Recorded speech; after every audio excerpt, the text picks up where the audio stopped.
हरिओम तत्सत। SP zone channel में आपका हार्दिक स्वागत है।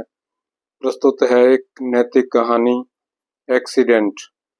एक डॉक्टर बड़ी ही तेजी से हॉस्पिटल में घुसा। उसे किसी एक्सीडेंट के मामले में तुरंत बुलाया गया था। अंदर घुसते ही उसने देखा कि जिस लड़के का एक्सीडेंट हुआ है उसके परिजन बड़ी बेसब्री से उसका इंतजार कर रहे हैं।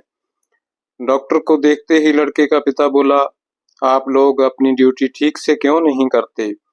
आपने आने में इतनी देर क्यों लगा दी? अगर मेरे बेटे को कुछ हुआ तो इसके जिम्मेदार आप होंगे। डॉक्टर ने बड़ी विनम्रता से कहा, आई एम सॉरी, मैं हॉस्पिटल में नहीं था और कॉल आने के बाद जितना तेजी से हो सका मैं यहाँ आया हूँ। कृपया अब आप लोग शांत हो जाइए ताकि मैं इलाज कर सकूं। शांत हो जाइए, लड़के का पिता गुस्से में बोला, क्या इस समय अगर आपका बेटा होता तो आप शांत रहते? अगर किसी की लापरवाही की वजह से आपका बेटा मर जाए तो आप क्या करेंगे? पिता बोले ही जा रहा था, भगवान चाहेगा तो सब ठीक हो जाएगा। आप लोग दुआ कीजिए, मैं इलाज के लिए जा रहा हूँ। और ऐसा कहते हुए डॉक्टर ऑपरेशन थिएटर में प्रवेश कर गया। बाहर लड़के का पिता अभी भी बुदबुदा रहा था।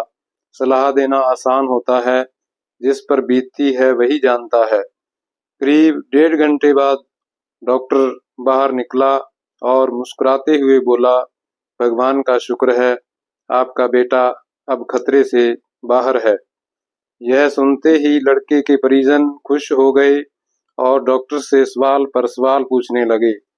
वो कब पूरी तरह ठीक हो जाएगा? उसे डिस्चार्ज कब करेंगे?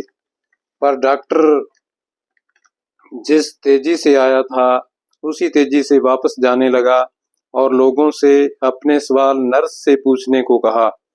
ये डॉक्टर इतना घमंडी क्यों है?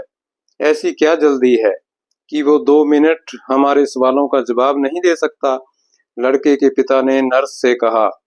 नर्स लगभग रुआंसी होती हुई बोली, आज सुबह डॉक्टर साहब के लड़के की एक भयानक एक्सीडेंट में मौत हो गई और जब हमने उन्हें फोन किया था तब वे उसका अंतिम संस्कार करने जा रहे थे और बेचारे अब आपके बच्चे की जान बचाने के बाद अपने लाडले का अंतिम संस्कार करने के लिए वापस लौट रहे हैं।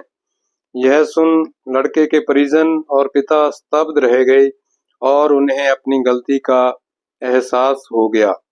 दोस्तों, बहुत बार हम किसी परिस्थिति के बारे में अच्छी तरह जाने बिना ही उस पर रिएक्ट कर देते हैं, पर हमें चाहिए कि हम खुद पर नियंत्रण रखें और पूरी स्थिति को समझे बिना कोई नकारात्मक प्रतिक्रिया ना दें, वरना अनजाने में हम उसे ही ठेस पहुंचा सकते हैं जो हमारा ही भला सोच रहा हो।